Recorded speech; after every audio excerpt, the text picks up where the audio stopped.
Hey everybody, welcome to Baby and the Boomer, and this is the first ever episode 9. Yep. We've never done episode 9 before, and we're going to do it right now. A little afternoon, midday matinee, as they like to say. My name is Scott. I am the baby. And I'm Mike Neal, and I'm the boomer, because I'm a baby boomer. That's right. Yeah, get it? Because if you haven't seen the show before, baby boomer, and then just a baby, baby and the boomer. There right. So right wisdom versus youth. Every episode. Yeah. No, that prevails pretty much every time. Absolutely.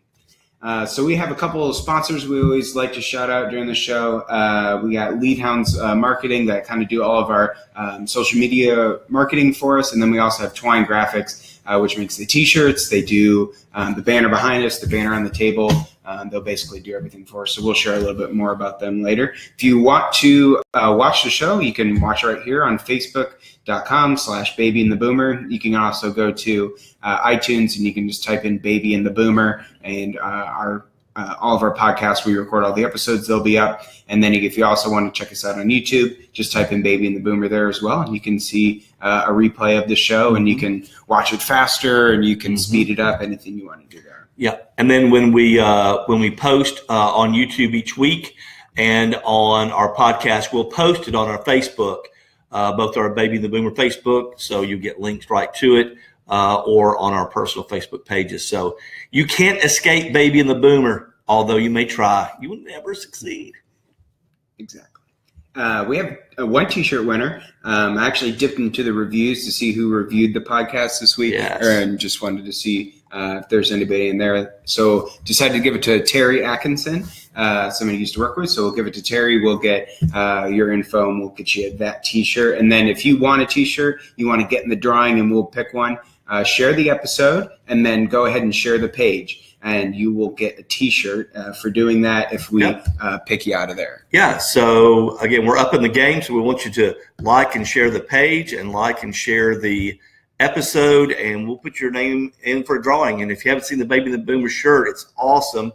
It's awesome. Everybody covets it. Yeah, everybody wants a Baby and the Boomer shirt. Very soft. We sent one to Braden, and he said, beautiful shirt. Soft shirt. It is an amazing shirt. Yeah. And it fits tight on your arms, so it makes it look like you work out, even though you just may be fat. We would know nothing about that, though. No, I mean, I know the second part. I know I'm fat, so it makes me look like I work out because it hugs the arm. Hugs the arm. Sure.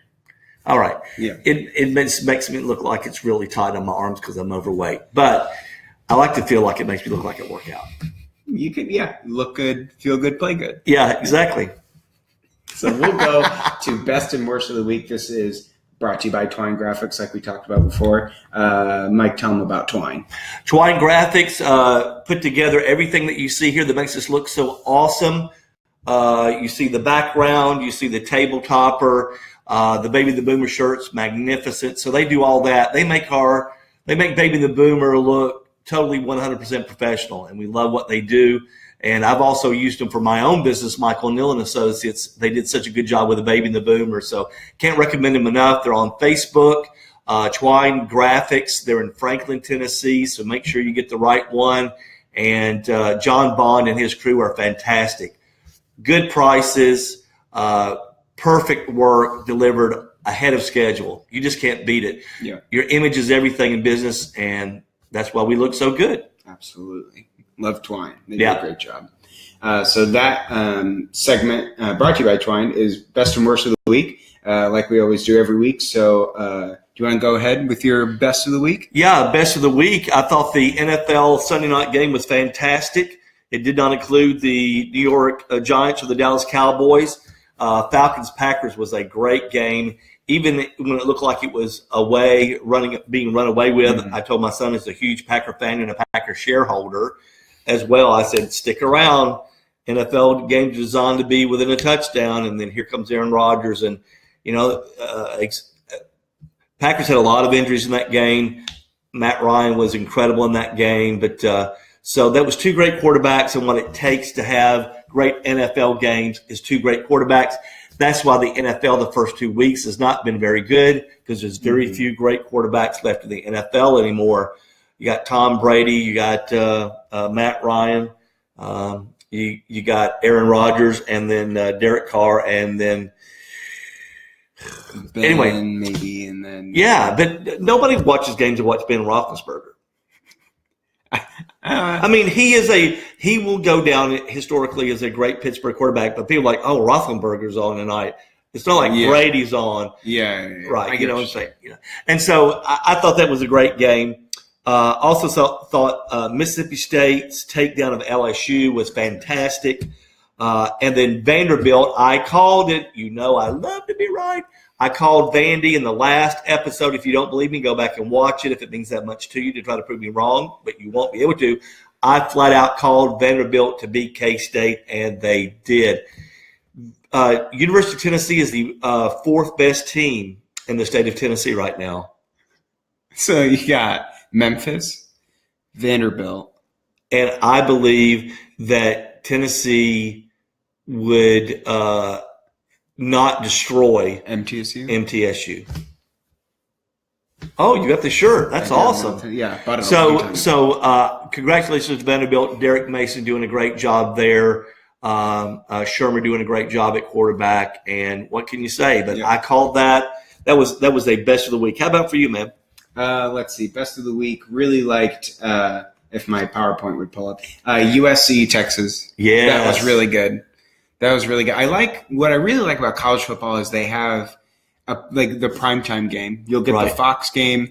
You'll get a game on ESPN, and then the ABC, which is the Fowler Herb Street game. And one of them is going to be really good. Yeah. One of them is going to be close, and a couple either might be close or might be a blowout. Right. And that's basically what we had. The Clemson Louisville was the game day game. Everybody wanted to watch that, and then it turned out to be kind of a downer because Clemson's still really, really good. And then switch over to USC Texas and watch an awesome game. They ought to make USC and Texas play every other week. I mean, because I tell you, when those guys get together, that was a great game. It was really impressive to see the improvement in Texas from week one against Maryland to playing USC. Also, you and I were just completely discounting Texas in that game. Yeah. USC is showing themselves to be less than a dominant team. And so watch out a week from Friday when they go play Wazoo. When they play the Fighting Leeches of Washington State. Watch out because they're going to put up a lot of points. So the question is going to be, can USC put up enough points to stay with Washington State? That's going to be watch that on a Friday night. A week from this Friday, don't miss that. That's going to be great. Yeah. So USC Texas was really the back and forth was really good. Right. I thought Texas should have. I always think the team should go for two in overtime if they're the team that's obviously not as good. Yeah. And just run them. I mean, you got all the momentum, and then you got to have a play. Like everyone has that play that they love at the 3-yard line. And I feel like that's like you practice that play to run that play to win the game in overtime. I completely agree with you. Georgia Tech ran that 2-point play against Tennessee because they knew it was a great call. But what happened is the fullback dove at the ankles of the defensive end, and the defensive end just ran over. The coach for Georgia Tech is right. If that play had been run like it was supposed to, Georgia Tech would have won that game. But for one time in one situation, that college kid dove at his ankles instead of blocking him straight up. And when Darrell Taylor jumped over the top of that fullback, he just landed right on top of the quarterback. Yeah. So, it's too bad. But I think that you're completely right. When you're the lesser team and everybody knows you're the lesser team, go for two, end it because you're going to lose anyway if you just keep going. And you're going to have to go for two once you get to the third overtime anyway. Yeah. Right. Tristan, do you have anything to add to that? I highly doubt it. We'll go to your worst of the week. Well, I also want to give a pat on the back to that Memphis UCLA game. Mm-hmm. That was epic football. Right. That was what a great game that was. And again, Mike Norvell doing a great job at Memphis, and Tennessee's cast-off quarterback lighting it up for University of Memphis. Mm-hmm. So my worst of the week can't be anything worse than Tennessee's brutal loss to Florida. Another thing that I kind of called on our show last week, if you'll recall, what I said was Tennessee has more talent. Tennessee has all the intangibles. Florida hasn't been able to practice consistently because of the hurricane, and they have 2 of their best players suspended for the game. So, therefore, this is the game Tennessee loses. But I went ahead and picked Tennessee because I just could not bring myself to pick against my school. I should have. So you could see this coming from a mile away the whole time. My wife is a huge Vols fan. She was jumping up and down every time we'd make a run, and I just sat there numb, knowing that death was inevitable. And it was just absolutely terrible execution on the part of the players. I can't blame the coaches for the play call on the defensive situation. People that say that was a Hail Mary are crazy. It wasn't a Hail Mary. If you go back and watch the replay, the wide receiver has no idea what the play is. He's standing on the sideline waving. He's like, I don't know what to do. And he just runs a go route. And they only needed 20 yards to try a field goal. Mm-hmm. So you could not just play on the goal line. Right. What you can't do is you can't let the guy run past you. Did Florida have any timeouts? Florida had timeouts. And it looked like what they were doing was running out the clock just to go to overtime. In fact, I told my wife that. Well, look, the clock management was so bad by McElwain. The offensive coordination was so bad by McElwain. The wide receiver didn't know the play. Really bad.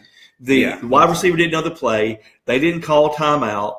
And Tennessee was set up in the position to be successful. But you have a quarterback that did not get a jam on the wide receiver at all, totally whiffed on him. And then you had the safety to let the player get behind him, and you have a recipe for disaster. You're watching it now. When you go back and watch it, you'll see what I'm talking about. So I cannot blame the defensive coordinator, Stoops, Shoop, for this. This was not his fault. This was terrible execution. Now, what you can say is this. The players weren't prepared. I could go with that. But the play call was not right. It was not bad. The execution was bad. Mm-hmm. But Tennessee should have won that game 9 times over. Your quarterback throws 3 interceptions, 2 that basically are touchdown worthy, missed 3 field goals. Tennessee did what they always did, crapped the bed against Florida, and it's sickening. And Butch is not going to survive. Butch will not survive the year. He got on the rock. He's done. Yeah, he's on the rock. And so if you know what the rock is, they paint the rock at Knoxville with some theme every week. And this week's theme is Fire Butch. So it's not, beat UMass. It's a Fire Butch. But I do believe that what will happen is Tennessee will lose to either Vanderbilt or Kentucky. They're certainly going to lose to Georgia and Alabama and LSU. Mm-hmm. And so then everybody's got to fire their coach before the end of the year to get into the Bob Stoops lottery. Mm-hmm. So rather than wait till the end of the year. Yeah, he's not going to Tennessee. I believe if he goes anywhere, I believe there's a really good chance he'll go to Tennessee. That would be, wow. If you think about it. Wrap my head around. Well, if you think about it, Tennessee has loads of talent. Yep. Great recruiting base in Nashville, Atlanta, and Charlotte. Your recruiting base in 3.5 hours is stellar. Mm-hmm. You also recruit well in Florida, which you recruited from Florida while he was in Oklahoma. Mm-hmm. And he's in the SEC East, which is super weak. So he's a guy that has beat Nick Saban. He's not afraid of Nick Saban. He's beat Nick Saban. In fact, he's beaten the hound out of Nick Saban in the Sugar Bowl before. So this is the guy that's not done coaching.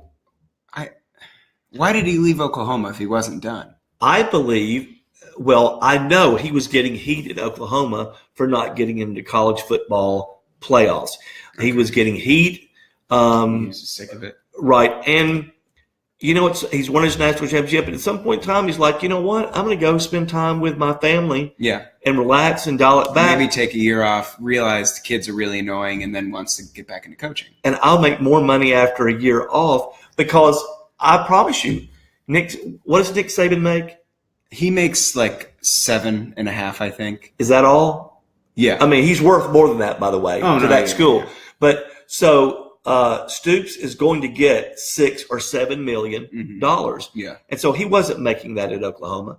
So he's going to sit out a year, take it easy, decompress, and he'll get it. If he wants to go to UCLA, he can go to UCLA. If he wants to go to Notre Dame, he can go to Notre Dame. If he wants to go to Tennessee, he can go to Tennessee. If he wants to go to Florida, can go to Florida. Mm-hmm. And so all he's got to do is put in a call, and they will fire their coach. Oh yeah. They'll any of those right. guys. Yeah. So I believe Stoops is going to come back because I believe he is a competitor, and I believe you just don't ever lose that. It definitely seems too young. He definitely seems still kind of involved with the OU program. He is the exact same age as Nick Saban was when he came to the University of Alabama from Miami. Yeah. So I believe that you're gonna see an unprecedented amount of coaches fired before the end of the year. Yeah. I think Georgia is a must-win game for Butch. I believe that if he loses to Georgia, then you'll lose to Georgia and Florida. The SEC East is out of the question. So that's when the phone calls will start going back channel. And then all that will have to happen is one embarrassing loss, one embarrassing thing.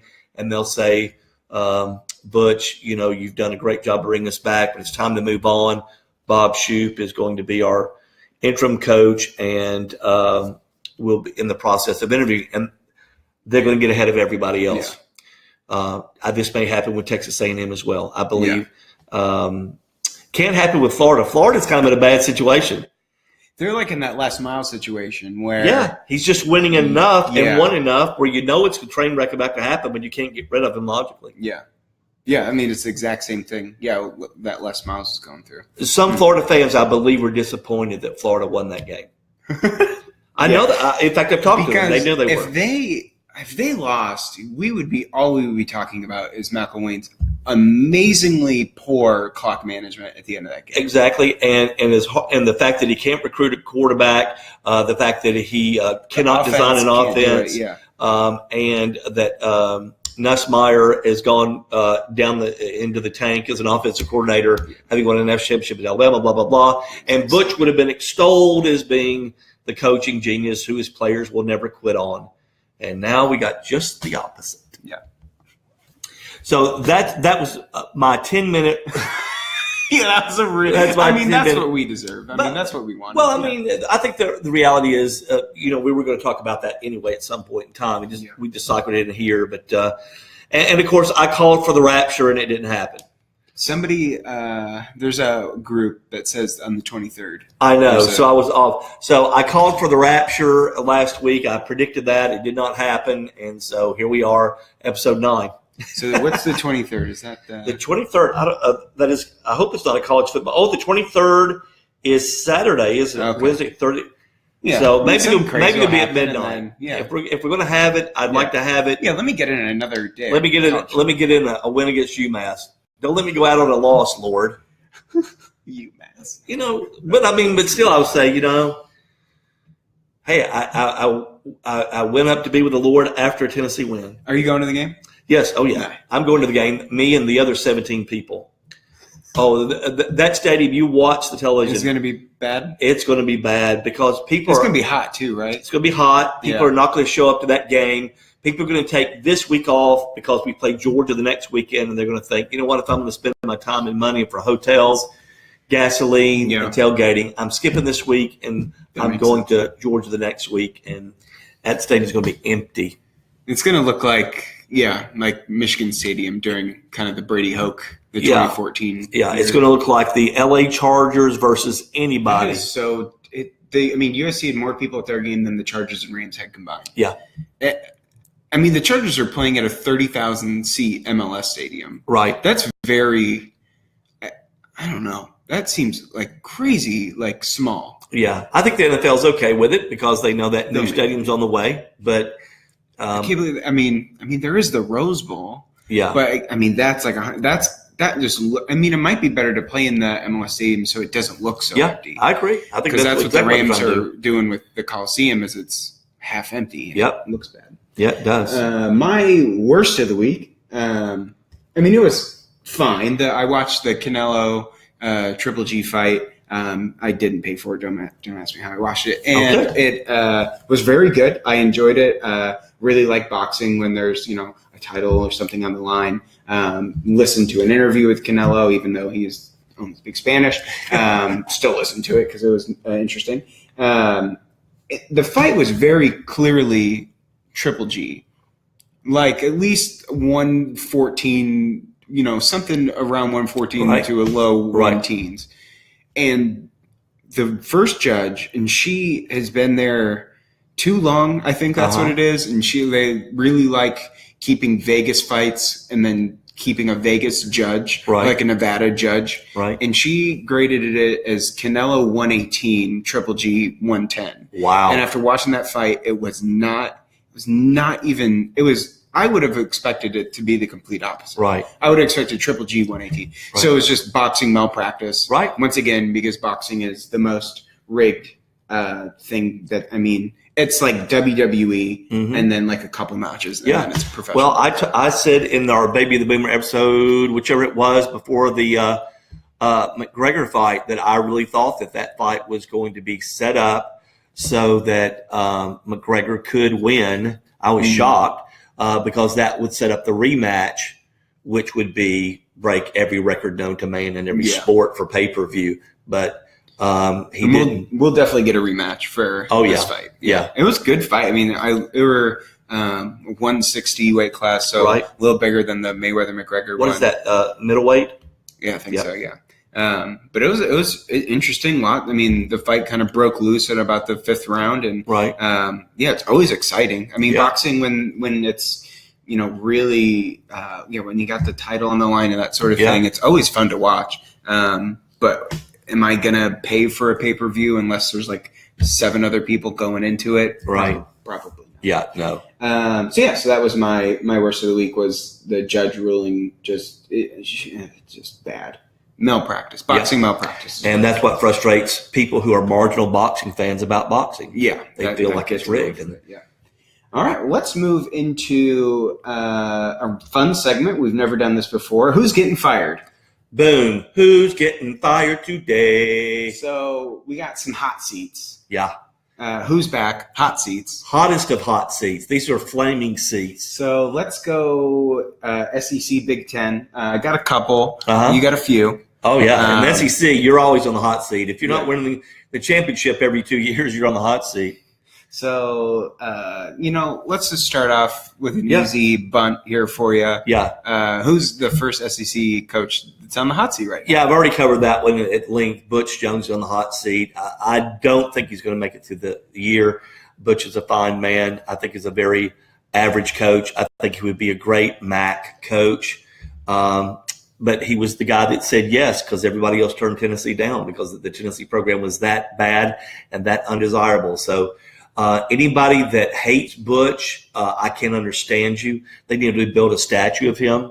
The way he's recruited, what he's done to bring the program back, he just can't take it to that next level. Mm-hmm. Tennessee, for those of you that don't know, is the second winningest program in the history of the SEC in both wins and losses and championships. And Tennessee fans are just never going to accept 8-4, 9-4 with a bowl game win. Yeah. You've got to win the SEC East every 3 years, and you've got to win the SEC every 5 years or so. If not, they're just never going to be happy with it. Yeah. And so, and I think that's a good thing because the program's too good to set up to win. So I think Butch is on the hot seat. And I think he is actually smelling flames right now, gas flames. Some sulfur, maybe. Yeah, I think Butch is done for. Yeah, I agree. He's not good. I'll go Big Ten, and we'll go with Nebraska and Mike Riley. Wow. They, really took a hit losing in Northern Illinois, NIU, which is a good MAC program. Right. Good MAC. They're in the MAC, though. Right. Got beat up pretty good at home by Oregon as well. Yeah. Nebraska has, I think, a lot of similarities to Tennessee. Fans just don't take any 9-4 seasons. Right. That's why they got rid of Bo Pelini. Is because he kept on going 9-4. Right, and every other coach that came before Bo Pelini. Different than Tennessee, though, partner, is this. They don't have the recruiting base Tennessee does. Yeah. Within 3.5 hours of Lincoln, is corn. It's more, and then 3.5 hours from that is more corn. Right. Yeah. And so when Nebraska was winning, they recruited kids from Texas and California, and some from the Chicago area, and they can't do that anymore because kids realize that it's really cold there and it's bleak there. Yeah. And they're not going to be on television much. Yeah. I think they made a real mistake when they went to the Big Ten. Yeah. The Big Ten, that's a whole nother thing that I could get into in expansions with them. But yeah, Nebraska made a big mistake by going to the Big Ten. Yeah. It could be good for them. Just you probably get financially, another it's been great paycheck. for them. Yeah. Financially, it's been great for them. Get a paycheck. Competitively, it's been terrible for them. Yeah, they were very much a Big 12 program. Yeah. And Mike Riley is just, by all accounts, an incredible person. And it made so much sense when they hired him because he's the anti-Bo Pelini, who is a ornery, angry, sarcastic guy. And you always hire the opposite. Yeah. And they did. But it's terrible. It's terrible. Nebraska, I actually feel bad for them. Yeah, Nebraska hasn't won a conference title since '99. This is their second 1-2 start in 3 years, and they sell out like every weekend or every home game. They sell out. So when you have that much loyalty and not that much result that comes from it, that equals a very unhappy fan base and a coach on the hot seat all the time. Yep, and that way they are similar to Tennessee, with it being so long since they won a championship and having been less than good over a period of the last 10 years. But that I just don't see who's going to come in there and do a really good job, because how do you convince kids to go there? Because it doesn't look like there's any reason you'd want to. No, Nebraska is just a barren wasteland of fields. Right. Who's your other SEC head coach on the hot seat? Oh, it's got to be the Manimal. Got to be the Manimal, the human most likely to be hunted as an animal. If you shot him in the woods and claimed that you thought it was the chupacabra, no jury would convince you. Brett Bielema, who was also married to the hottest coaching wife in America. It's crazy. Life is not fair. Life is not fair. All you good-looking guys out there that can't find girls, you're not a football coach making $4 million a year. You know it's more attractive than looks? What? Money. Boom. Yep. And there you go. So Brett Bielema clearly has lots of it, but what he does not have is the ability to coach in the SEC. So how did you know this thing was going to go wrong? When he decides he's going to play power football in the SEC West. How in the world are you going to beat Nick Saban at Nick Saban's offense with inferior talent? Right, yeah. Who won there? Bobby Petrino with his unusual offense. You in the SEC, you have a Nick Saban effect. And Nick Saban has run all the good coaches out of the SEC. Plus, you are not going to win playing his brand of football. Yeah. Mark Richt got fired in large part because he ran a pro-style offense. He had his shot against Alabama in the SEC championship game about 3 years ago and lost. And and then, of course, they played Alabama the next year and just got boat raced, I think 44-0. Yeah. And I think people realize at that point that's when Mark Richt was done. Mark Richt is never going to win an SEC championship. And it's true. Mark Richt will probably win a national championship in Miami before Kirby Smart does, because you're not going to run a typical offense in the SEC and out Saban because you have inferior talent. Yeah. Right? Ole Miss can't do what they're doing. Yeah. Hugh Freeze dialing up insane plays. That's how they beat Alabama 2 out of 3 years. Right. So, again, the whole Brett Bielema hire was a bad decision to begin with. Him leaving Wisconsin, where he could have gone 9-4 every year with a bowl win, was a bad decision on his part. And, that's just been a wrong number from the beginning. I don't think Bielema I think Bielema will make it through the season. but I don't think that he is going to be the head coach of the Arkansas Razorbacks in 2018. No, I don't think so either. You can't run an Alabama offense, defense, and expect to beat Alabama with lesser players. Right. Can't do it. My other hot seat is cooling off just a little bit from a 2-0 start. D'Antonio, Michigan State, they're going to lose, I think, a good handful of games again this year. Probably leaning towards a 6-6. Right. Maybe 7-5. But in total, they just the quarterback play has been okay. He's still, 61 or 64%. Brian Lewerke, 65% pretty good. 4 touchdowns, 1 interception, very safe. Right. Very, very safe. And when they're going to have to really air it out, which they might have to do versus Notre Dame this weekend, I think that's when the leak breaks through and busts open the dam. And is Notre Dame a good team? No, they're the same. They're a 7-5 team this year. Right. I think at best. So what happens to Brian Kelly now at Notre Dame? I think he's very interesting because again, at the least he's Notre Dame does not want to do a Charlie Weiss again. Right. They don't want to pay a guy to not be there. Right. They really, really want to ride this out. Right. I think if they break 500, he's clear. Really? He's in the clear for another year. That's amazing. I think if he goes under 500 and if Stoops wants it, I think easy they get rid of Kelly. Right. I think we've established that. Wherever Stoops wants to go, they will kill their coach and put him in a wood chipper to get rid of him. Oh, yeah. But we'll call that the Stoops effect now. Officially, everything's going to be known now as the Stoops effect on Baby the Boomer. When you will fire a coach, put him in a wood chipper just to get rid of him, and spread the body parts out in any cornfield just to be able to get your coach. We're going to call that the Stoops effect now. Yeah. So I think the jury is in on Brian Kelly. Yeah. He is a very average coach, and I think Notre Dame people expect more than that. I cannot believe he's lasted this long.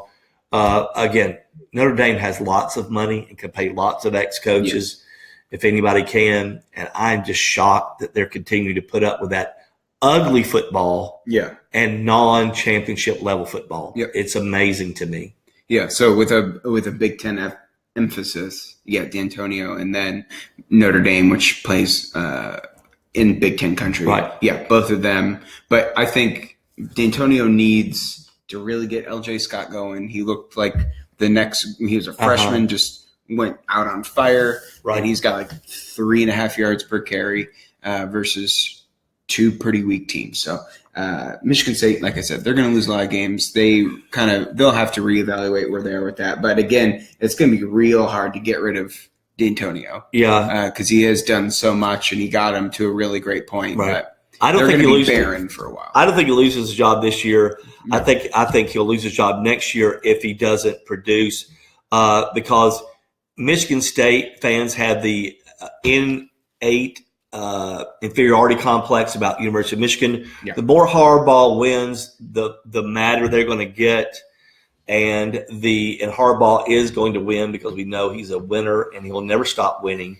because he wins always at everything because he is the man.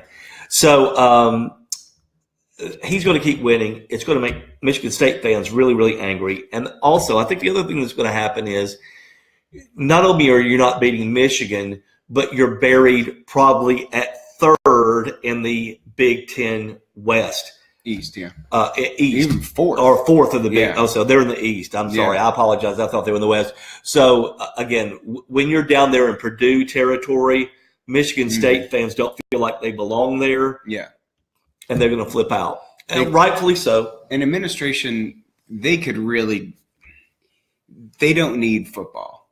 Right. To be who they are. Right. They really need basketball. Yep. Because they are absolutely a basketball school. Yeah. And it's like nice when football's doing well, but they're way more focused on keeping Izzo happy and keeping him there as long as possible. Yeah. Did you have another SEC coach you wanted to put on the hot seat? Oh, Kevin Sumlin. I mean, you you can't not put him on the hot seat. We could go through some others as well, but I'm not going to. We're just going to talk about who is literally having the Flames lap their butt cheeks right now, and someone is having his booty burnt as we speak. But yeah, again, just he's in a recruiting hotbed. Yeah. Texas has been down. Yeah. With poor coaching, and if you are not going to be great at Texas A&M in this phase that Texas A&M has been in, you're never going to be great because Texas has their coach. This guy's going to turn them around, and so Texas A&M is not going to be able to recruit the best players in Texas like they have been. What other program in Texas is on the rise? Texas Tech is down. TCU is not what it was just a few years ago. Mm-hmm. Houston transition. My gracious sakes! Yeah. And so Texas A&M has missed their window. Yeah. Texas A&M people know that, and they're angry about it, and they should be rightfully so. I thought Kevin Sumlin was going to be the guy that was going to take them to that next level. I wanted him as the head coach at Tennessee, but that didn't happen. But I don't think Kevin Sumlin lasts the season because I think Texas A&M, like Tennessee, is going to try to get into the Stoops rally. Yeah, and I'm going to the game, Texas A&M game. Yep. Next weekend against who? South Carolina. Okay. Wow. Yeah, 6:30. We got the and this 6:30 p.m. game. So all right, SEC network. So yeah, that'll be fun to stay there late at night. At least it's not so bad that it's on SEC alternate. Yeah. Right. When you get SEC Network 2 or Plus or whatever. Yeah, when you're that bad and you're on SEC Plus, that's when you're at the Tennessee versus UMass level. Yeah, and so this is that's going to be kind of a rough game. Bucket list for you because you and your dad. Yep. What's your we're trying to go to every SEC stadium. Right. So we've gone to only West Stadium so far. Right. But yeah, it's going well, and I'm trying to get him to rent an F-150 to drive out there. Wow. Because that's what we did last year. We got a free rental. Drove a Ford F-150, and it was sublime. Awesome. And that's all I want in life is a Ford F-150. So you're good. Beautiful. Now you know this is what Scotty needs is a Ford F-150. I need a Ford F-150. Let's go into highlights from the SEC and the Big Ten. Mike, why don't you give us the highlights here of the SEC? We talked about some of these. We'll run through these quickly. Mississippi State demolishing LSU. I did not see that coming. I said it would be a close game on our picks. I was wrong. Because I said LSU is going to win a close one. Mississippi State demolished LSU. Mm-hmm. Talking to my friend Mike McCafferty, who's very plugged into the MSU program, and he was a huge MSU Bulldog supporter, said he expected this next year, not this year. Todd Grantham has made an incredible difference in that defense. Yeah. And the quarterback for who was basically a no-star quarterback coming out of Georgia, Dan Mullen can coach players. And if you want to know who the second best coach in the SEC is, I don't know how you're going to pick somebody other than Dan Mullen. Yeah. So that was pretty amazing. Tennessee, they're back at the same spot where they've been the last few years. Everybody's excited and hopeful, and then they disappoint, mm-hmm. and then Butch is on death watch. Florida is not a particularly talented team with a terrible offensive scheme. Yep. Vandy says, "Bring it on, Bama! Bring it on, Bama!" Yeah. And I'm telling you, that was a bad decision. So I'm really looking forward to that game. I'm looking forward to that game. I've taken Alabama with the points. Mm-hmm. I think Alabama's going to win by more than 19. I just don't think what you do is when you're Vanderbilt, you don't beat K-State and go, "We're waiting on you, Alabama. Come get some." Bad idea. Yeah. I think Alabama is going to beat Vanderbilt by more than 19 points. Mm-hmm. I've taken Alabama on that one, but Vanderbilt is a good team. Can you imagine this city Can you imagine Nashville if Vanderbilt pulls up an upset and beats Alabama? If Vanderbilt, that would be almost as big as like Preds making it to the Western Conference Finals or making it to the Stanley Cup. Let's start putting things together. When is the Rapture supposed to happen? The 23rd, yeah.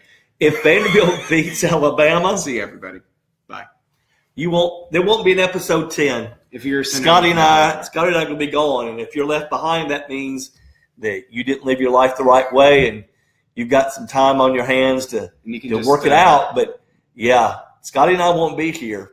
We're going to be doing the baby and the boomer heaven edition. Yeah. If Vandy wins, I'm going to be a little nervous. I think if Vandy wins, like I'm going to be. You don't have to be nervous. You don't have to be nervous. We're going to be like, all right, we made it. The rest of you got to work it out. But yeah, I'm telling you, it is amazing that Vanderbilt is playing Alabama on the day the Rapture is supposed to occur, according to some people. We'll see what happens. But I will say that I think Alabama's going to win that game by somewhere around 21, and I think it'll be a game in the third quarter. But sure. Alabama's just too good and too deep. Yeah. But Vanderbilt is a good football team, very well coached. Again, congratulations to Vanderbilt for giving Derek Mason time to become an SEC head coach. He was ill-prepared his first year, but he's gotten better every year, and so good for him. University of Georgia, still don't know what we have there. Did they beat a good Notre Dame team away, or did they just beat a very average Notre Dame team? I can't believe how terrible Auburn's offense looks. I want somebody, if you're an Auburn fan and you're watching the show, you've got to reach out to me and let me know how this offense with a good quarterback is looking this bad. I do not understand it. Something is – Gus Malzahn is a difference maker as offensive coordinator. We've seen him with Nick Marshall. Nick Marshall literally could not throw a ball more than 10 yards. And he took that team to the national championship with Gus Malzahn running that offense. I do not understand this. I expected Auburn to lose one game. That's what I predicted in this the season. Of course, it still could happen. I could still be right. But I predict them to go 11-1, losing only to Alabama. This offense looks terrible. Yeah. No, so it can happen, right? Because they already lost to Clemson. This offense looks terrible. It doesn't look like it's going to get better. And I think Texas A&M barely surviving against – who did they play? Northwestern State, Ukraine School of Technology. That was terrible. That was good. I like a nunnery. Yeah, with blind people. Let's see, Louisiana, the Raging Cajuns. The Raging Cajuns and UL Monroe. That should never happen. It should never happen. Louisiana Lafayette, and this should never 45-21. But that game was close into the fourth quarter. And if you're a Texas A&M person, and I'm not right, you call me out on it. But I watched that game score all the way to They threw the ball 34 times. Right. They gave it to their best running back 4. Right. And so don't do that. That's like I'm shocked. I'm shocked. So once again, I think the SEC is down because quarterbacking is down overall. So that's the SEC rundown. Love to hear what you think about what's going on in the SEC. If you think I'm wrong on something, let me know. But what do you like?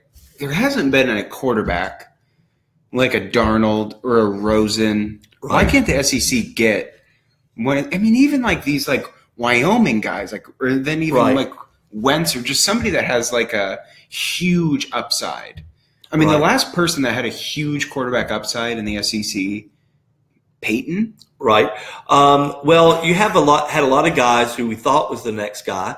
Okay, so since Peyton, you have had Matthew Stafford. Okay. Right. So you know, Georgia's had Matthew Stafford.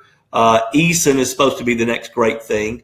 I believe he will be. We'll see. I think he's the next Matthew Stafford. It really hasn't happened. Dak Prescott is starting for the Dallas Cowboys, but you know, he got drafted about the 4th round or so, second or third round. He has one of the best offensive lines. Right, exactly. So there's just no question when the quarterbacking is weak. I believe the conference is weak. when the quarterbacking is strong, the conference is strong, and that is why the ACC. One of the reasons the ACC was a little ahead of the SEC last year because of better coaching. One in the ACC, some better quarterbacking. I think the SEC is on the rise with quarterbacking. I think you got a good young quarterback in South Carolina, Mississippi State, Georgia. Georgia. Yeah. So, but we'll see. Okay. How about the Big Ten? Big Ten. James Franklin ices a kicker up by 50 or more points versus a nobody school because he is a jabroni. I'm telling you, people can't stand James Franklin. I couldn't stand James Franklin, and nobody could figure out why because it was Vanderbilt, and it's like kicking a puppy. But now everybody's seeing the James Franklin that I saw. This guy's an arrogant blank. And I don't know. Even versus, like, I would almost be okay with if it was like a conference opponent. Maybe you're like doing it to like a Purdue or an IU or like Rutgers or something like that. But don't do it to poor, I don't even know who they played. You do not ice a kicker up by 50 against anybody. What you do is you have a modicum of class. As a coach, you're supposed to set the Georgia State. Right, against Georgia State. Yeah. What you're supposed to do, that would be like Butch Jones going out and doing the throat slash on Saturday against UMass. Yeah. Up by 50, calling a timeout, going to the 17 people in the UMass visiting section and doing the throat slash. That's that level of classlessness. Not good. Yeah. So James Franklin, you better keep winning, buddy, because that is going to wear thin if you don't. Yeah. It's bad. Yeah. They haven't played anybody. No, they haven't. They played Akron. They played Pitt, who's on a huge down year, and they played Georgia State. Once they get into conference play, I think they're going to be in trouble. I hope Michigan stomps gut juice out of James Franklin. Yeah. Harbaugh hasn't lost to him yet, so I don't think it's going to happen this year. I don't think he's going to lose to him this year. Yep. Michigan Air Force. Michigan's red zone offense is pretty disastrous. Why? They're not. I don't like their play calling. I think Spate can do it. I don't like that they don't give it to Khalid Hill, the fullback who is nicknamed the Hammering Panda. You just give him the ball and he gets 4 yards every single time. If your nickname is the Hammering Panda, you give him the ball because that is the greatest nickname I think I've ever heard. First and goal. If you're on the 7, you're on the 8. Just get closer and then you just run. Just do whatever you can do. Yeah. With Harbaugh's great offensive mind. Yeah. There's been no jump balls to extremely athletic wide receivers and very tall tight ends. Who's calling the plays? It's 3 guys. So it's Harbaugh, Drevno, the offensive coordinator, and then the passing game coordinator, who's Pep Hamilton, we've been less than impressed. Drevno sounds like a Russian evil guy in a James Bond movie. He's a nice guy, yeah. Drevno. Drevno will kill you. He was with Jim in the 49ers. I'm not sold on Spate as a quarterback. Who backs up Spate? O'Korn, who's his second read should be running. Like if the first read isn't there, his second read should just be to run. But Harbaugh has recruited all-world quarterbacks, correct? O'Korn was a transfer from Houston, and then he has Brandon Peters, who looks like a real deal, but apparently he's not developed as much as they thought he would be. I think that Spate is very inconsistent. And I don't think it's just play calling. He's like 1 of 8 in the red zone with like negative 1 yard passing. Yeah. That's what scares me about Michigan. Yeah.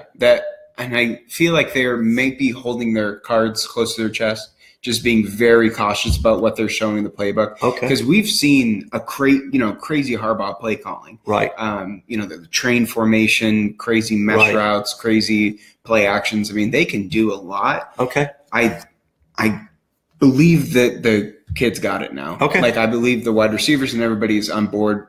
They lost Black, who was their their leading receiver, to a broken foot. So they're going to bring in a couple more guys that I really like their upside. just more screens. They're good to get to the red zone. They can always get there. It's just getting that scoring. And now that their field goal kicker is leading the country in points. Okay. Or right there. Right. And he's looked really good. But yeah, their defense is fine. Their defense has held every team to their second or their worst offensive production in like each team's last 5 seasons. And how many new starters on that defense? Out of 11-10. Amazing. Yeah. Amazing. Don Brown is the greatest defensive coordinator in college football right now. Wherever he did it at Boston College with no talent, and now that he's at Michigan, he's doing even more. Wow. It's just amazing. Ohio State had their best offensive day in a couple of years. Against who? The Army. So they played the Army, and they won because sometimes you got to beat up Army. Michigan did it to Air Force, but we were nicer to Air Force than Ohio State was to Army. Yes. You were. That was a little closer game than I thought it was going to be with Michigan Air Force. And Ohio State tried to get in a fight with the Army players. Now, that is a new one. And no, they're like pushing and shoving and everything. That's a new one. They're in the Army. You just let them be. You get picked on. They can do whatever they want. They're in the Army. That's interesting. I did not know that. Yeah, so they had their best offensive day, like 38 points, but very productive. That's what you do versus Army. Army was kind of looking good, though. They had won like 6 out of the last 7 games. Oh, had they? Okay. Yeah. Okay. They're not like Army of a few years All ago. right. Nebraska loses to NIU, LOL. Right. Nebraska's very bad.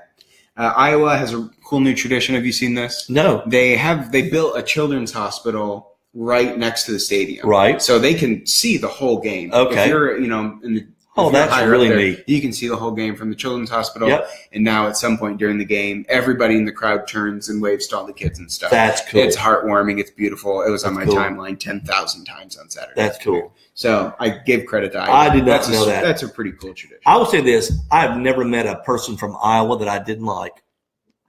I've never met a person from Iowa. I've met several of them. I did actually spend some time, like a week in Iowa. People. On a Model T tour with my grandpa. Really? Because I'm a good grandson. Wow. Yeah. That is pretty cool. Yeah. He only almost killed us a couple times. Driving with 100-year-old cars. Okay. Risky. Yes. It's with risky. a grandpa. With grandpa. Yeah. Purdue embarrasses Mizzou. Mizzou not good. Purdue looks a little scary. Me likey.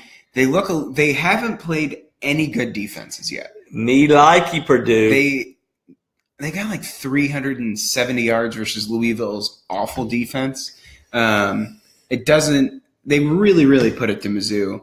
Their Tecmo Bowl offense, they're going to have a hard time versus Michigan. I don't think they put up more than 20 points versus Michigan. Mark it. All Michigan needs to do, they won't get more than 20 points. Mark it. All Michigan needs to do is figure something out in the red zone, score 28 points, 25 points, and they're in. They get the W. Okay, so no more than 20 points against Michigan, Purdue. Absolutely not. Okay, all right, Absolutely. Cool. That is. I just want to set that for the record. The defense, not Spate throwing pick sixes. Okay, the offense will not score more than 20. More than 20. And you points. can include special teams. Okay. Yeah. Okay. Good. No way. I'm excited. I'm excited to see that. I'm a believer in Jeff Brom. I'm a believer. I think. Yeah. They're not getting past. And Mizzou's coach defense travels. And Mizzou's coach is going to be fired. I didn't put him on the hot seat because who cares about Mizzou? Missouri, you are. I put pitiful and pathetic together. So you're pathetic. I don't even know. I'm so angry right now that you're in the SEC. Yeah. They're like the Rutgers, of the Big Ten. But no, their fans are disgusting to me. Let me tell you why their fans are disgusting. They've gone to the SEC championship. They went to the SEC championship 2 years in a row, and no one shows up to those games. That stadium is empty. It's amazing. It's embarrassing. It looks like there are less people there than at a Valdosta high school football game. Missouri fans, you need to understand you're in the SEC and you can't embarrass yourself that way. Listen, fire the coach if you want him fired and get somebody that can coach football. But that is an embarrassment. You make Vanderbilt look like Florida fans and straighten up and fly right. You're making me angry. I don't even care about you. I did pull up. I don't know how I found this so fast, but it's the wide shot of the Georgia Dome for a Mizzou Alabama game. Yeah, not too many Mizzou fans there. Because they have to travel to Atlanta. I get that. I'm talking about if you look at the home field shot of the last Missouri football game. Bad, real bad. It's again, it makes Vanderbilt. It looks like Vanderbilt 2 hours pre-kick. I mean, it's crazy. It's crazy. Illinois has, every week, I really look forward to it because somebody will tweet out the student section at kickoff. It can easily seat probably 700, and it's in the end zone, and there's 50 kids there every time. It's just so funny. It's pathetic. It's embarrassing. Yeah. Just embarrassing. It's too bad. We'll move out of college football. We'll get back real quick. Just for a second. Let's go to the NFL and preview week 2 or review week 2. Yep. Mike, what did you like about NFL last week? We'll run through this real quick. Titans showed up. I wasn't discouraged after they lost to the Raiders. Titans took it to the Jaguars. Blake Bortles is a terrible quarterback. Bortles. Yeah. I like to call him Bortles. Bortles, yeah. He just all you got to do is put him in a position to make him throw, and you're going to win that game. Yeah. Again, Marcus Mariota, really good quarterback, and I'm telling you, Corey Davis. Yeah. And then Derrick Henry is your new starting running back. This. How did DeMarco? I didn't watch the game. How was DeMarco? He was fine. He's fine. But Derrick he's somewhat injured. He's not at full speed. Oh, okay. But that is the genius of John Robinson. When he drafted Derrick Henry, I remember people emailing me saying, what a joke. How do you sign DeMarco Murray and then draft? Yeah. That just shows me you know nothing about football. In the NFL, you have to have 2 running backs that are probably right around starter quality. Yep. I mean, the Falcons do it with Freeman and Coleman. The Patriots throw out Rex Burkhead and James White and Mike Gillislee. The Saints have been doing it for years. The Saints have been doing it, yeah. You need 2 pretty good running backs, and you can There's always running backs available in the 3rd and 4th round that are pretty good. So you can see that the Titans are not yet clicking at full speed yet. They're getting their sea legs up under them. The play calling is a little. They're still trying to figure out the play calling a little bit. They're throwing it downfield a lot more now that they got Davis and Taylor that they're throwing it to. So the Titans are going to be about as good as I thought, about a 9-7 Okay. Most NFL games were not entertaining this week. Yeah. The viewership on the CBS 1:00 game was it's the worst since 1998. Was it really? Was the premier game at 1? The premier game wasn't 1, but the 1:00 game that was 41% of the country was Patriots. Patriots Saints was Saints. That was the CBS game. 41% of the country saw it. That was the Nance Romo. Yeah. And Romo, by the way, which is turning out to be a really great color commentator. Love Romo, because he's explaining much more detail than Phil Simms could ever even touch a pencil to. I really feel like I'm being coached up in football with Romo. There's the color. But very ratings for a 1:00 Sunday game since 1998 on CBS. And I'm just telling you, the NFL is in trouble with poor quarterbacking, too many penalties. In the first 2 weeks, there have been less passes thrown over 10 yards. Really? All the passing is short passing because people can't throw it downfield because they're not the quarterbacking, and too many penalties. And people are tired of People are tired of hearing about diversity in football. People are tired of hearing about who's taking a knee and who's not taking a knee. People want to watch football to get away from all of that stuff. Yeah. They don't want to be immersed in it. Yeah. And so it's going to impact the NFL if they don't figure that out. And the smartest thing to do is have the national anthem played before the players come out, just like most college teams do. Yeah. Right? I think Michigan, they play it when they're on the field. Yeah, Tennessee, they don't. Many teams, they don't. Wow. And So anyway, and the Falcons and Packers game was great. They couldn't do that and get away with it. Like no NFL team could do that and get Really? away with it. Why is that? They would blow up. Really? Why is that? I mean, just because it would just be like if they're not playing, they're playing the national anthem before even the players even come out. I don't have to have the national anthem played before a game. It doesn't need to be. I'm not unpatriotic. I'm very patriotic. I fly the American flag probably more than most of you, but I don't have to have I don't have the national anthem played before a game for me to be able to go. Hey, America's a great place to live. I never expect the anthem to be played on TV unless it's the Super Bowl. And it's played on, but every NFL game they play it at straight up noon Eastern time. This is boring. I don't want to watch the anthem. And Canada's national anthem is way better anyway. Canada does have a better national anthem. I hate to admit it. Oh, Canada is a great song. When I'm at the Preds games and they sing the Canadian national anthem, I sing it because it's awesome. I love any Preds game I go to when there's a Canadian team. Yeah. Because I love the national Great national anthem. Great national anthem. I'll go with my highlights of NFL Week 2. Tom Brady is the GOAT. Had a great week versus Saints. Had a career day, threw 3 touchdowns first quarter. Never done that before in his career. Looked real good. Tom looks real good. Yeah.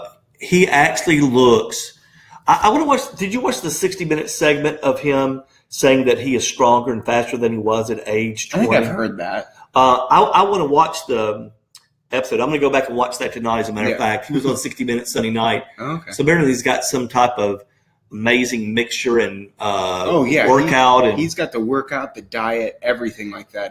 He looks really amazing. Yeah. He looks better than he's ever looked. It looks like he's got no body fat. Have you seen his picture when he got into the league and what he is now? Some people say that they're two different people.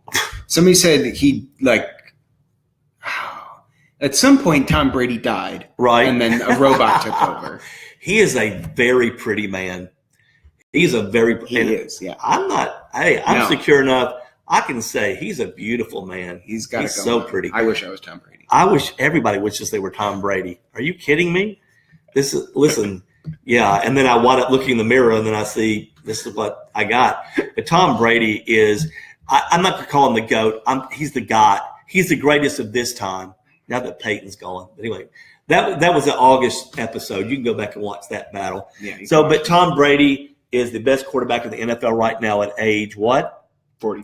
And I'm telling you, I think the guy can play till he's 45. Yeah, I think so too. He's going to break every record Peyton Manning ever wished he could have because Tom Brady's body is going to last forever. We'll see what he looks like, kind of towards the end of the year and the wear of the season. I think if he still looks like he did in the last season, it'd be amazing. What cracked me up is when they lost to we talked about this in the last episode, episode 8, when people started saying, has Tom Brady gotten too old after they lost to the Chiefs? Yes, he was the greatest quarterback in the history of the universe in the Super Bowl. And then all of a sudden, all it takes is 6 months and he just got old. Yeah. That's how stupid people are. The Colts are going to go 0-16. I told you last week. I think you're right about that. The Colts are they're underdogs to the Browns at home. That's just sad to say out loud. They might go 0-16. I like Jacoby.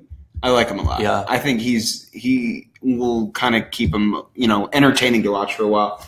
Sit Luck the entire season. I think that's what they're going to do. Give him essential oils and let him get better. You have to. You cannot play Luck. Again, that was my favorite part of the last episode was the essential oils conversation. Again, my I love favorite it. part. It was so good. We must talk about essential oils every single episode now because it just makes me laugh. Yeah. Just the idea of somebody rubbing essential oils all over Andrew Luck's shoulder. Oh yeah, that's good. That visual is beautiful. Thank you.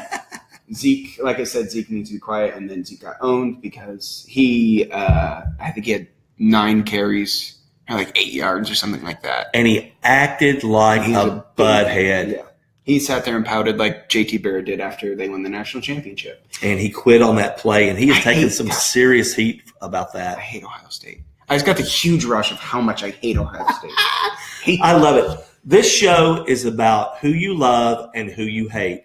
This show is about passion and anger and inner rage. This is not for babies. This show is not. So, yes, you can hate Ohio State that bad so that you hate people that used to be at Ohio State. Yeah, I can't do it. I know. Just the worst. I validate that. Yeah. And then the Lions look pretty good. The Lions look good. The Lions don't look like a team that's going to go away. And I love the offense coordinator. And I'm so good. Jim Bob Cooter. Jim Bob Cooter is former quarterback of the University of Tennessee. Great offensive coordinator. And the greatest name in football, Cooter Ball. We want more Cooter, Jim Bob Cooter. Listen, I'm thinking about getting a bumper sticker. No. Really? I can't. I tell you, I love that. I want Jim Bob Cooter to be the next coach at the University of Tennessee. That would be just awesome. So I can constantly say Jim Bob Cooter as many times, and say I'm just talking about Jim Bob Cooter. I love Jim Bob Cooter. So that's a juvenile reason, but I think it's good enough for me. But what I love about it is that means I get to watch exciting football on Thanksgiving. Mm-hmm. That's what the Lions mean to me. So I hate it when the Lions are bad and there's the 12 o'clock game is terrible on Thanksgiving. Yeah, if they're not playing well, it's always bad. All right, well, I'm on the last slide of my PowerPoint, so you know what that means. It's time for some game predictions. So accountability time, Scottsdale. What were you last week? What was I last week? Last week was I don't know, 4-4. Last week you were 4-4, uh-huh. And last week I was 4-4. Okay. Yeah. And then this week. Oh no! Last week we were both 4-3. Oh, okay. It says it right there. I thought you meant the one before. No. I'm not. Now I know you think I would linger on the fact that I dominated you the week before. Yeah. We tied last week at 4-3, so we both were over 500. So if we were gambling, would have made money. Yeah. So on the year, I'm 10-5. Step against me and see what will happen to you. You will go down in flames. Don't pick against me ever, because you're going to go down week to week. I'm going to hurt you. 10-5, 2 weeks. You're what? 8-7 right now. So you're over 500. So this is a big week. If I go in the tank and you have a hot week, then you're going to be putting it back in my face. But I'm not going to have that bad a week. So here we go. We got a few people watching. So I'll run through these real quick, and you can give us what you got. NC State at Florida State. TCU at Oklahoma State. Yep. Alabama at Vandy. USC at Cal. Michigan at Purdue. Mississippi State at Georgia. Great game. Florida at UK. Notre Dame at Michigan State. And then our one NFL game is Seattle versus Tennessee. Yeah. So, again, not just a bunch of great games this weekend or, epic games. But there could be some interesting games. That Kentucky-Florida game is going to be interesting. Yes. So let's start with run down the list. NC State, Florida State, who you got? I'll take Florida State. I really don't know much about NC State, but I just think Florida State has an immense amount of talent, and it's really hard to win in Tallahassee. Yeah, I think because the game's in Tallahassee, Florida State will win. I think if the game was at NC State, it would be a lot closer. NC State is a team on the rise, and with a really good coach, and they know how to put up points. Yep. But you can't go against FSU in Tallahassee with NC State. I don't care who they have at quarterback, if they have Tom Brady at quarterback. So I'm not going to pick against FSU at home. So we both go FSU there. Yeah. The next one, TCU at Oklahoma State. I'll take Oklahoma State. My Heisman pick, Mason Rudolph, setting the world on fire. Yes. He is lighting the candle. Yeah. Very good. Very impressed with him. Really like Oklahoma State. I'm probably going to pick them in every game that they're on here. Yeah. I'll pick the Cowboys. Are you going to go ahead and already pick Oklahoma State to beat Oklahoma in Bedlam? Yeah. Wow. Okay. Yeah. That's where we will split the church right there. We'll go ahead. We've got plenty of weeks to talk about that. I'm going to go with Oklahoma State as well. It may be closer than the 11 points. TCU always brings a lot of defense, but I'm telling you, Mike Gundy is a great football coach. Mm-hmm. That mullet of his looks nasty. It's getting worse and worse. Yeah. When people were making fun of it 2 months ago, when people were making fun of it 2 months ago, it was bad. Now it really looks stupid. I love it. It's so beautiful. I can't. He's got to have like plays in there. Oh, Like he's got some magic in the mullet. I'm telling you, that mullet looks embarrassing. But anyway, he is a great football coach, and I'd let him. I would grow a mullet if Mike Gundy was my coach at Tennessee. Yeah, I would grow a mullet, please, and people could make fun of that. You would have a great mullet. Oh, there's no question. There's no question because I want me to have hair growing here. Sure. I have no hair growing here. That's basically why. So the bald guy mullet is the greatest mullet.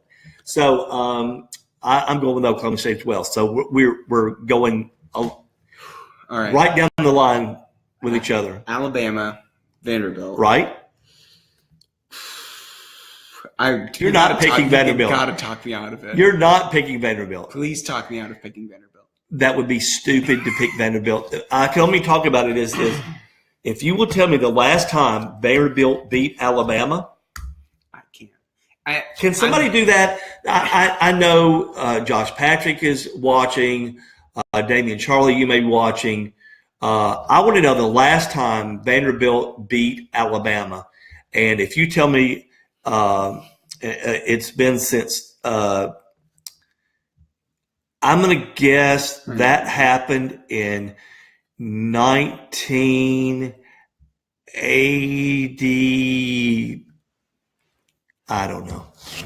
Yes. 1986. Ooh, no, 84. Okay. Yeah. Ray Perkins. Ray Perkins was the head coach, I guess.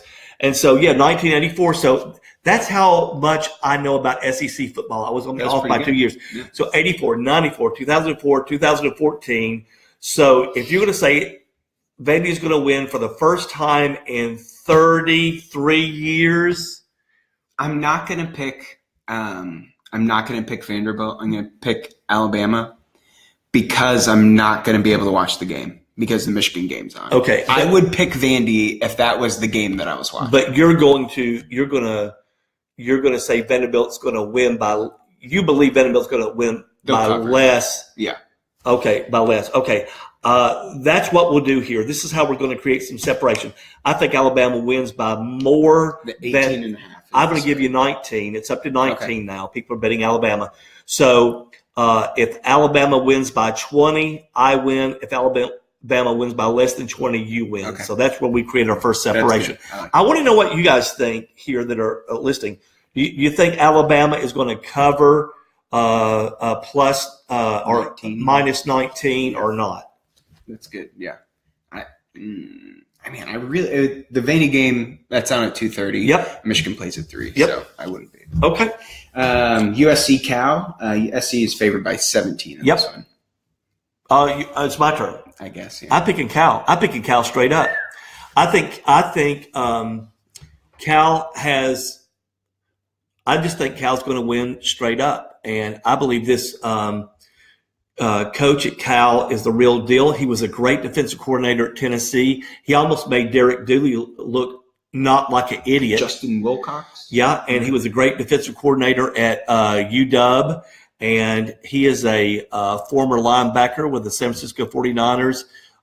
He's a football man, and he has got plenty of offense. And it's in Berkeley where weird stuff happens at the dark. Yeah. So I'm going to call Cal to win outright in this game, not just to cover, but to win outright. A 17-point underdog. Yep. No, I'm going to pick Darnold because he is a fantastic quarterback. Yeah, he's a really good quarterback that threw 3 interceptions last week. Yeah. He is a time bomb. I don't think Cal has any defense. I think Cal has enough. I think Cal has defense. And I'm just telling you right now, again, it's Rapture Day. It's Rapture Day. That is true. It's Rapture Day. Let's see. We've got Michigan, Purdue. At Purdue. Yeah. It's on Fox. Right. I don't think Gus is calling the game. If Gus was calling the game, I'd be a lot more worried. Yeah. 10 points. Michigan's favored. Mm-hmm. I'll pick Michigan. I'm gonna pick Michigan too, but I don't feel super confident. I think Purdue is going to. You're saying that Purdue's only going to score less than 20 offensive points. Yeah. I think Purdue's going to score somewhere around 27, 28 offensive points. Michigan's going to have to show me some more offense. Spate's going to have to show me more. I'm going to pick Michigan because I think you'd have to be mentally ill to pick Purdue. But I'm telling you, if Purdue were to win that game, I wouldn't go. It's not like Vanderbilt beating Alabama. No. Because when you got a team that can put up a lot of points, weird stuff can happen. Yeah. And it is at Purdue, not at the big house. So, again, you and I are both picking Michigan. Let's be clear. But if Purdue wins, I'm not going to think this is equal to – I'm very nervous about this game. I would be very nervous too because, again, being at Purdue, if you can score a lot of points, Michigan's defense is very good, no question. Your defense coordinator is going to have a great game plan. Who knows what Jeff Brom's going to do? He may put in a whole entire new offense this week. This guy is next level offensive genius. I think it's going to be like a 21-10, like just a classic Big Ten kind of game. Right. Mississippi State, Georgia. Good game. Since the game's at Georgia, I want to pick Mississippi State so bad in that game.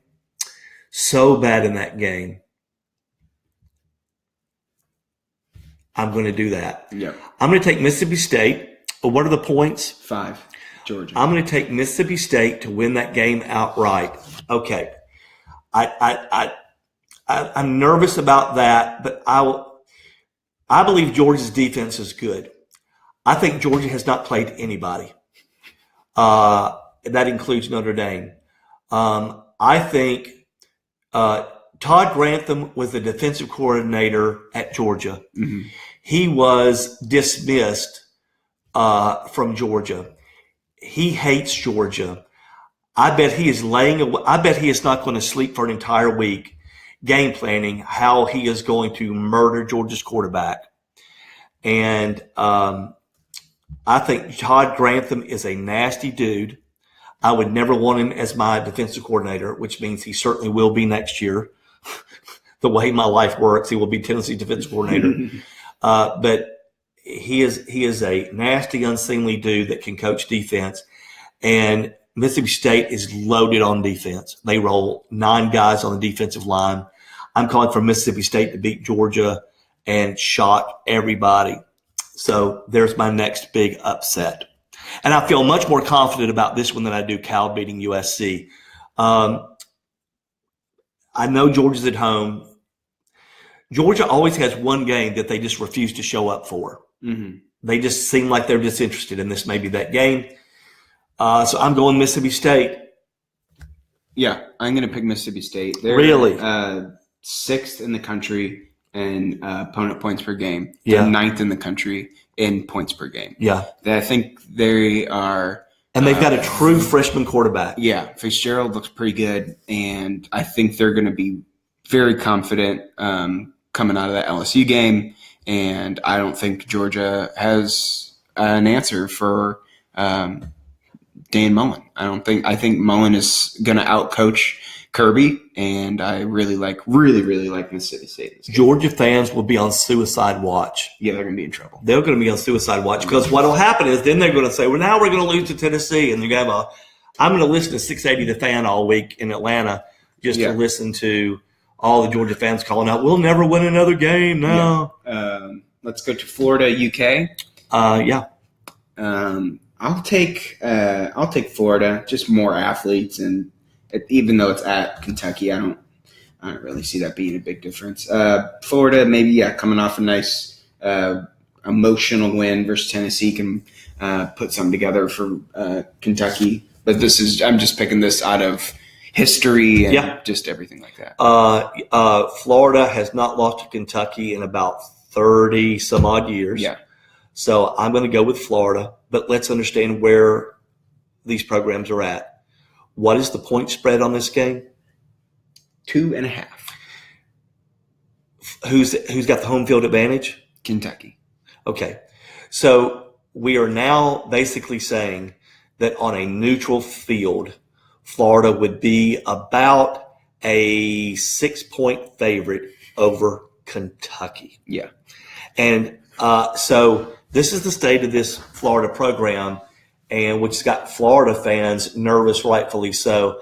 I'm going to pick Florida because I'm just not going to pick lightning to strike 3 times in 1 week, right? I mean, Kentucky has a chance to win this game because they have a really good defense. I just don't think they have enough offense.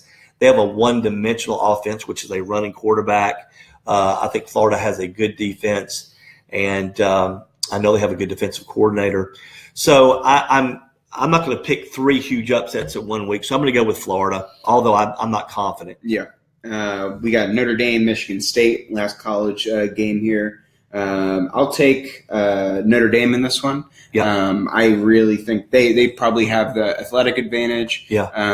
I don't think they have the coaching advantage, but Michigan State is going to show their true colors, and they are not going to be able to get it done versus Notre Dame. This is going to be an ugly game that nobody wants to watch. Do not let your children watch this because they'll begin to believe that's what football looks like, and they'll never want to watch it again. I feel like it's a primetime game, too. Of course it is. It's Notre Dame, and this is how money is made. 7 o'clock on Fox. Right. And so I would say that this is good.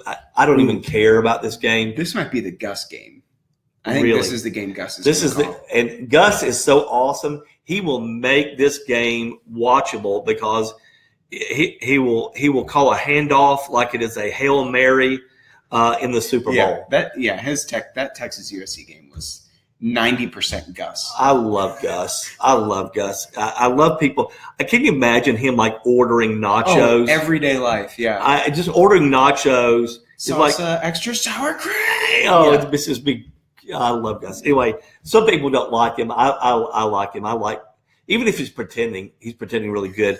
So I'm going to go with Notre Dame because I don't care, and I will pick Notre Dame. I put this game on here. You didn't have this game on here. Oh, really? I was going to add it. I was wondering. I was like, I would not have put that game on there. Wow. I wanted another Big Ten game. You're a control freak. You just had to get your shot in there. Yeah. All right, and our NFL game is Seattle and the Seahawks and the Titans. So what do you say? I think Seattle is just perpetually a terrible first half of the season team. They just take a really long time to mesh and figure it out. And it's at home in Tennessee. I like Titans. I think Titans could be starting to vibe at the right time. In Seattle looked really, really bad last week. What's the point spread on that game? Do you know? I didn't put it in here. I'd like to know what that is before I pick it. I want to pick the Titans. This is a game that if Tennessee wins, 2.5 Tennessee. Tennessee favored by 2.5. Mm-hmm. So I'm going to pick Tennessee. Mm-hmm. This is the type of game that the Titans traditionally have lost, kind of like the Colts game, which they have had the better team favored at home, and then they lose, and then Titans fans become hopeless. This is the type of game, if the Titans win, this city will be on fire. Make no mistake. Nashville is the Titans town. It is not a Vols town. This is an amalgamation town for those of you that don't live here. Got lots of viewers in Georgia and around the Southeast and Midwest. But Nashville is a Titans town. It's the only thing that unites this town from a football standpoint. Yeah. And because there's so many SEC fans from everywhere that have come here to work and live. This town will be insane if the Titans beat a Super Bowl champion team. I believe that's going to happen, and I believe it's going to really excite this town. I like the history. I like the Titans. They beat the Packers last year. Yeah. Do pretty well, I think, against NFC opponents. So I really like that. That's going to be so exciting. I can't wait to watch that. Yeah. It's at 3:00. So what will happen is I'll get to watch 3/4 of that game here at home, and then we have our home group from church over at 6:00. So we'll have to put that on pause. And I'm telling you, when the amen happens at the end of home group, boom, it better be you be watching that 4th quarter over here because we're going to have an absolute Titans party. It's going to be so much fun watching the Titans. Everyone else will know what happened. Except us, and we're going to have it. We're going to watch it like it's happening live. So I'm going to go with the Titans. Cool. Yeah. All right. Well, those are our predictions there. And did anybody else make any predictions? No. Your wife just commented a couple clocks because we were running late. Okay. Wow. Because that's what she's supposed to do. You know, we never stop talking sports. Yeah, but you never stop talking sports. You're never running over when you're talking ball with your mates. Yeah, we peaked at about a few listeners, so that's probably why. But there you guys go. let us know in the comments when you're listening to the show later, and we'll be here again next week. We'll do basically the same thing, but other than that, Mike, you have anything for the listeners? I would say this: the Butch Jones Death Watch continues, and watch out, USC. Those California Golden Bears are going to maul you. The Rock has spoken. Right, exactly. Out, yeah. And Vandy is not going to beat Alabama. It's just question is how much. So you guys have a great weekend. I hope your team wins, unless your team is UMass. Is anybody's team UMass? I don't think so. Julius Irving's team is UMass. Oh, really? Yeah, Dr. J. All right. See you guys.